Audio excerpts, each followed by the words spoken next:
boys and girls, we're back to Croatia today, and we're in the city of Dubrovnik, and there's a huge big wide street, and off the street of it are little narrow streets. So we thought we'd talk about the broad road and the narrow way, and there's wonderful lessons found within that. Have you heard the wonderful, absolutely marvellous? Sing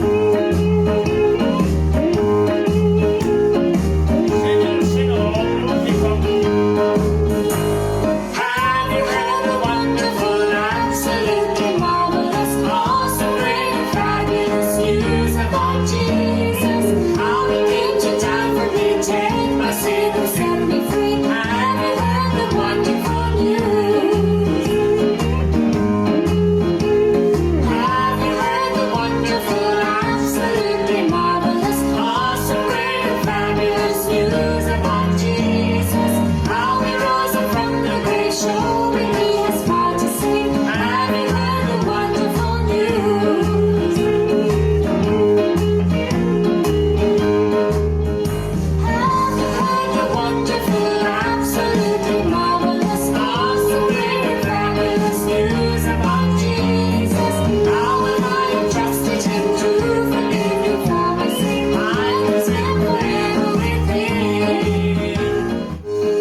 Spend forever with him. What a lovely, lovely thought. Let's go to the beautiful city of Dubrovnik in Croatia.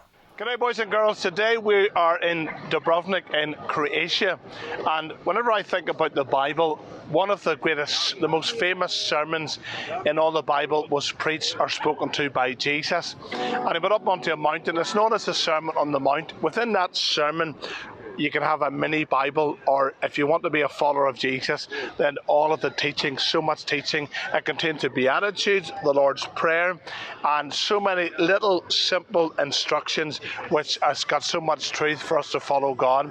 And one of the ways he talked about was a wide gate and a narrow road and a broad road.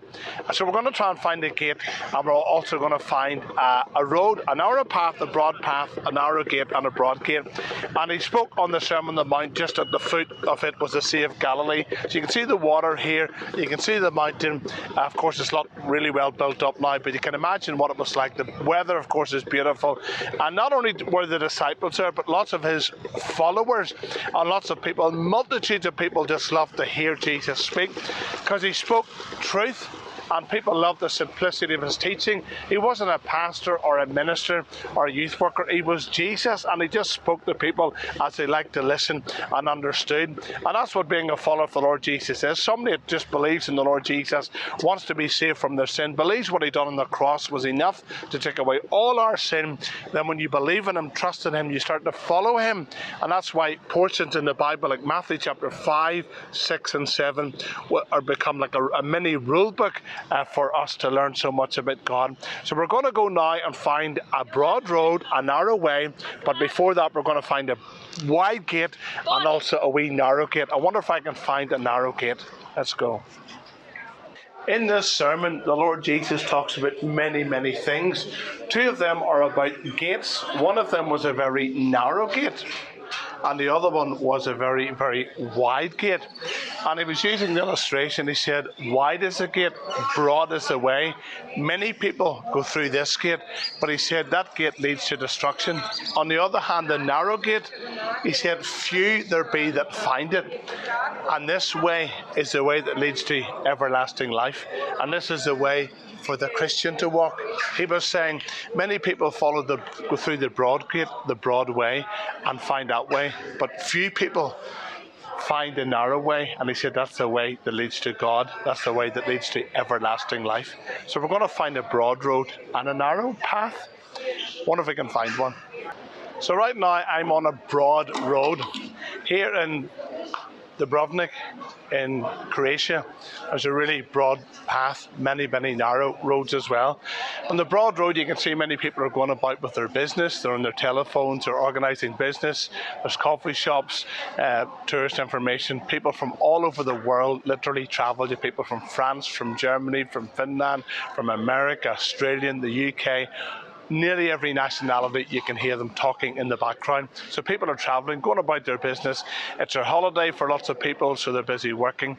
And that's like life in many ways, because you've got people, children, they go to school, they start off, they're born, they live at home, then they go to school, primary school, high school, university, work, married, have children.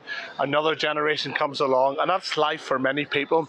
And that's the way it is, that's the way it's meant to be.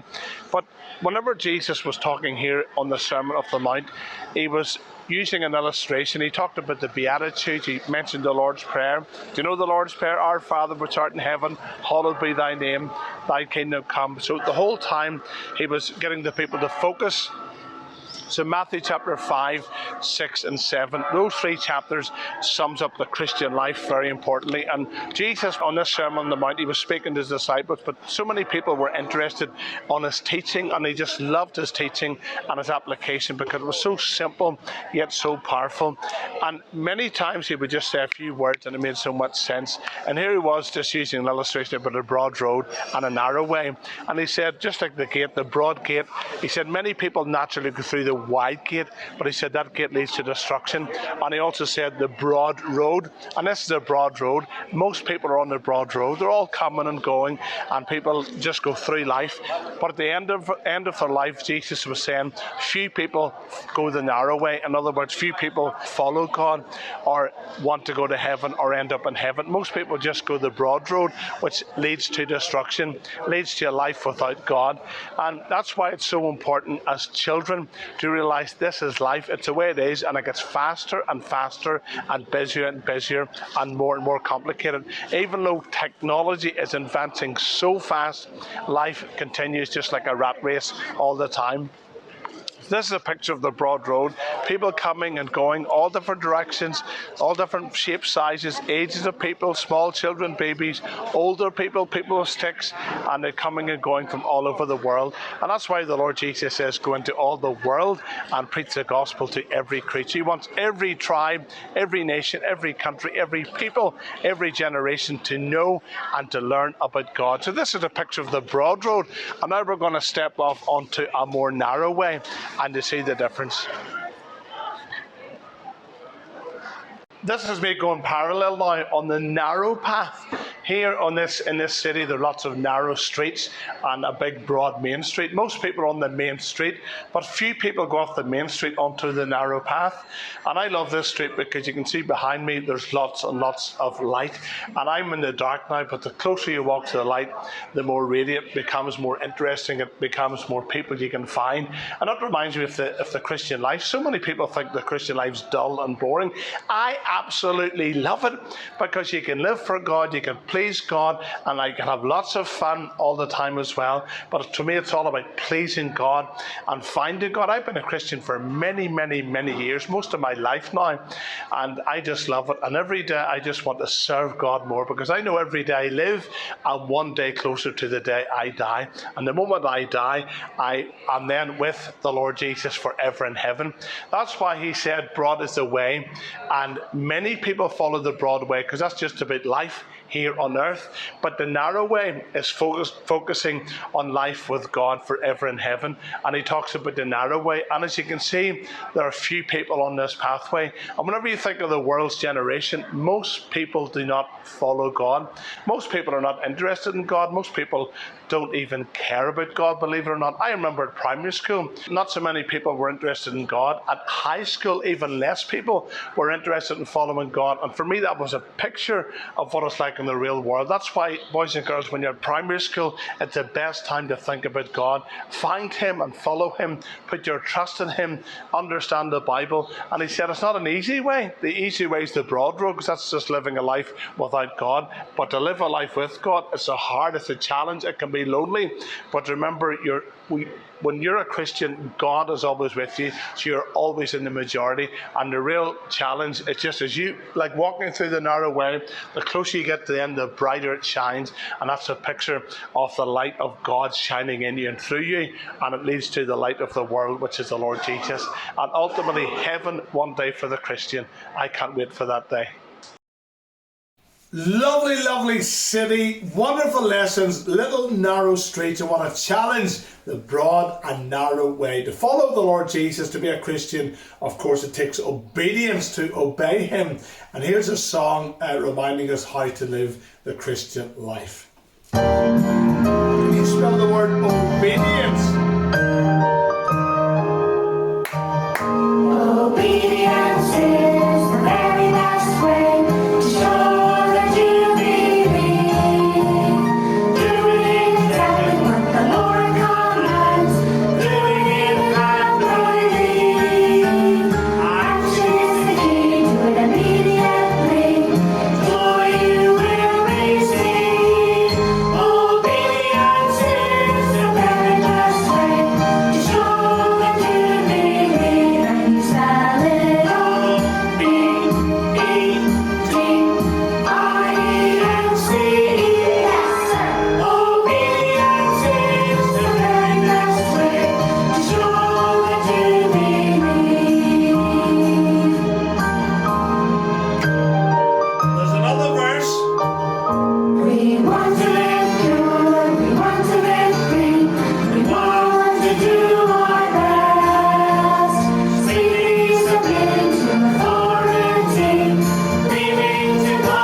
Song, obedience. Can you spell obedience? O-B-E-D-I-E-N-C-E.